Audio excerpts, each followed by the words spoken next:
விட்டுவிடக் கூடாது. சண்டத்தை ஈண்டெடுத்த 7வது பாலகன் தங்களே நினைத்து 12 வருடங்களாக கடுந்தவம் புரிகிறானே. இதுதான் தாரகனின் தற்போதைய நிலை. இப்போதே சென்று தாரகனின் தவத்தை முடித்து வைத்து வருகிறேன். வக்ரதுண்டாய தீமகி தன்னோ பிரசோதயாத். ஓம் நமச்சிவாய.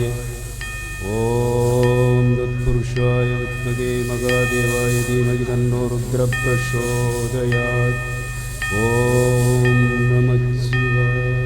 ஓம் நமச்சிவாய. கண்களை திறந்து பார். அக்னி குண்டத்தில் இருந்து வெளியே வா. கர்ஜிக்கும் முன் குரல் வேட்டே யாமந்து. வணக்கம் ஜெகதீஸ்வரா. ஏ மகேஸ்வரா, என் தவத்தில் மகிழ்ந்து தாங்கள் இங்கு வந்து எனக்கு வரமளித்தமைக்கு என் சிரம் தாழ்ந்த வணக்கத்தை ஏற்றுக்கொள்ளுங்கள்.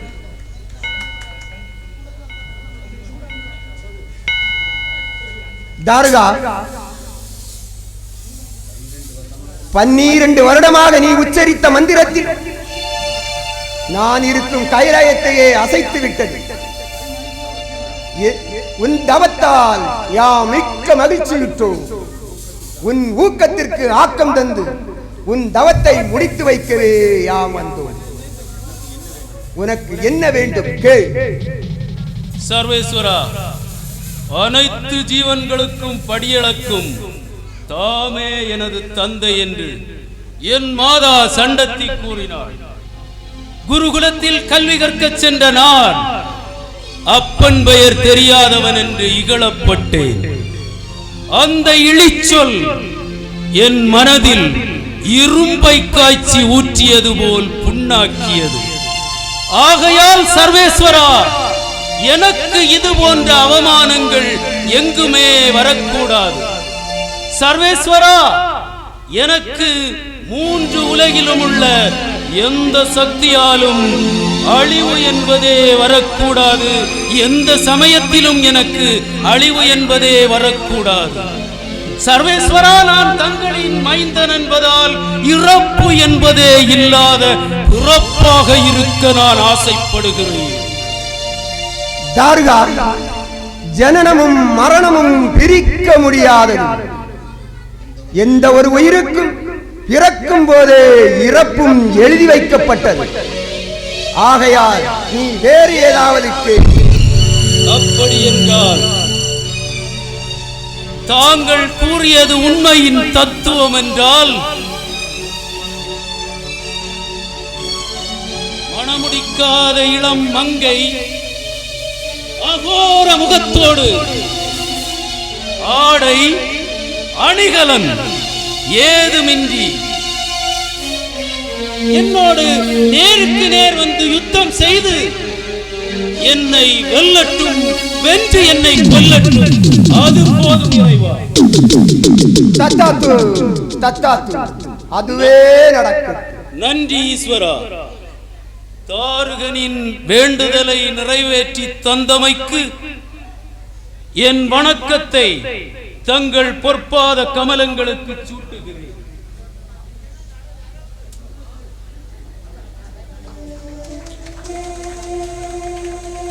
தாரகனை அமரனாக்கிவிட்ட தாங்கள் எனக்கு மற்றுமோர் வரம் தர வேண்டும் இறைவா. சொல் தாரகா.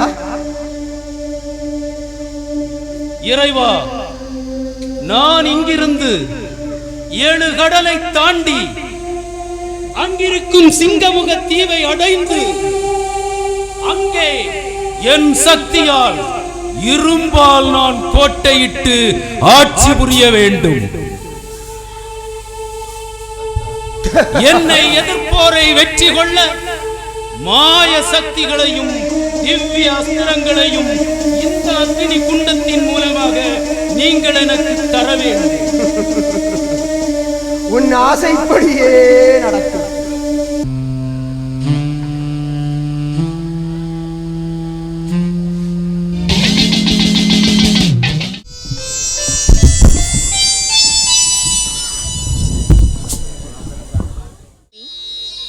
இன்று பூலோகத்தில் உள்ள அனைத்து ஜீவன்களுக்கும் படியளந்து விட்டீர்களா? ஆம் தேவி, அதில் என்ன சந்தேகம்? இல்லை, இன்று ஒரு ஜீவனுக்கு பட்டினி போட்டு கொன்று விட்டீர்கள். அப்படி ஒன்றும் இல்லையே. அப்படி இருந்தால் என்னிடம் காட்டு பார்க்கலாம்.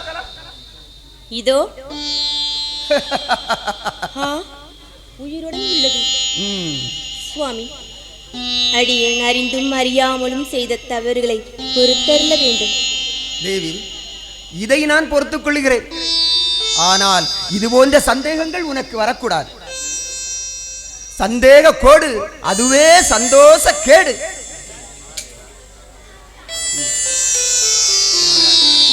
நமச்சிவாயா, நமச்சிவாயா. என்ன மகாதேவா, மகாதேவா என்று உலகத்தார் போற்றி வணங்கும் கருணை கடலே போற்றி போற்றி. என்ன நாரதா, இங்கு இப்போதுதான் ஒரு பிரச்சனை முடிந்தது. உங்கள் பிரச்சனை முடிந்து விட்டதா? முடிந்து விட்டது நாரதா. எனது பிரச்சனைக்கு தான் முடிவு தெரியவில்லை. அதனால் தான் தங்களை நாடி வந்தேன். நாரதா, என்ன பிரச்சனைக்கு உனக்கு முடிவு தெரிய வேண்டும்? தேவி, தாரகாசுரனுக்கு மனம் முடிக்காத இளமங்கை அகோர முகத்தோடு, அதாவது ஆடை அணிகலங்கள் எதுவும் இல்லாமல் நேருக்கு நேர் வந்து யுத்தம் செய்து கொள்ள வேண்டும் என்ற மாபெரும் வரத்தை நமது சுவாமி வழங்கியுள்ளாள். அப்படி ஒரு பெண்ணால் அவனை கொல்ல முடியுமா என்றுதான் யோசித்து யோசித்து முடிவு தெரியாமல் குழம்பிக் கொண்டிருக்கிறேன். நாரதா, மனிதன் நினைப்பதெல்லாம் நடந்துவிட்டால் தெய்வத்திற்கு ஏது மதிப்பு? நேரம் வரும்போது பார்த்துக் கொள்ளலாம். அது சரி இறைவா. ஆடுவதும் நீங்கள், ஆட விடுவதும் நீங்கள், ஓடுவதும் நீங்கள், ஓட்டி விடுவதும் நீங்கள், பாட்டும் நீயே, பாவமும் நீயே. நாரதா, நான் பக்கத்தில் இருப்பதை மறந்து சிவனை மட்டும் புகழ்வதோ? என்ன தேவி, நாரதன் என்ன அப்படி நடக்காததை கூறிவிட்டான்? நீங்கள் சற்று பொறுத்திருந்து சும்மா இருங்கள். நான் அவனிடம் கேட்கிறேன். நாரதா, இப்படி வா. வந்தேன். ஈசன் பக்கத்தில் இருக்கிறார் என்பதற்காக பயத்தில் உளராதே. உலகத்தில் உயர்ந்தது சிவமா சக்தியா?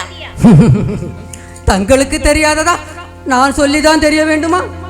பரவாயில்லை, அனைவரும் கேட்கும்படி ஒரு முறை உரக்க கூறு.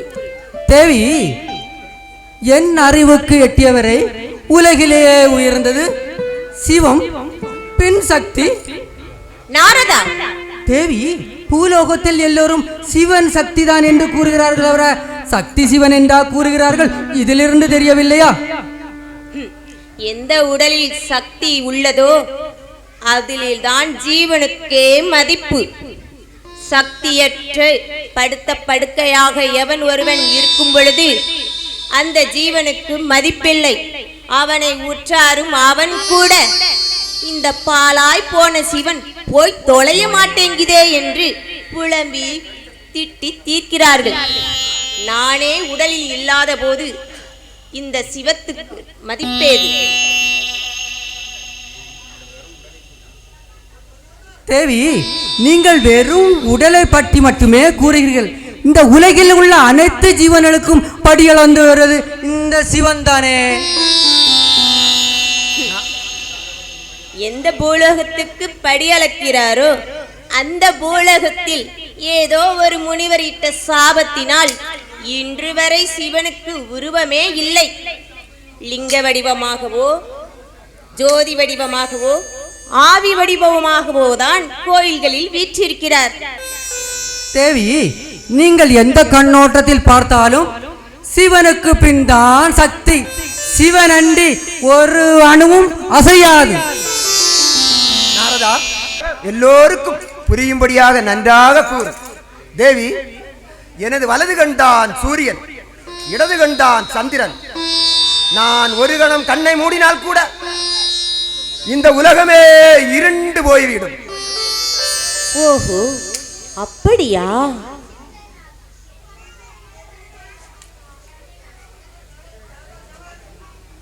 தேவி, என்ன காரியம் செய்து விட்டாய் நீ? அசையும் உலகையே ஒரு பொழுது நிற்க செய்து விட்டாயே. ஏன் சிவசங்கரா, இதற்கு தண்டனை நீ பரிகாரம் செய்ய வேண்டும். என்னை மன்னித்து விடுங்கள். உங்கள் நெற்றிக் கண்ணால் என்னை சுட்டு எரித்து விடாதீர்கள். தயவு செய்து என்னை மன்னித்து விடுங்கள். என்னை மன்னித்து விடுங்கள். மன்னிப்பதா? நீ இப்போதே பூலோகம் சென்று 12 வருடம் 12 கூடை மலர்களால் என்னை தினமும் அர்ச்சித்து வணங்கி வர வேண்டும். சிவா சிவா, மகாதேவா, இவர்களுக்கு இப்படி ஒரு தண்டனையா? ஆம் நாரதா, இப்போதே தேவி பூலோகம் சென்று 12 வருடம் 12 கூடை மலர்களால் என்னை அர்ச்சித்து வணங்கி வர வேண்டும். ஆனால் நாரதா, ஒரு நாள் கூட ஒரு கூடை மலர் குறைந்தாலும் மீண்டும் முதல் நாளில் இருந்தே வர வேண்டும்.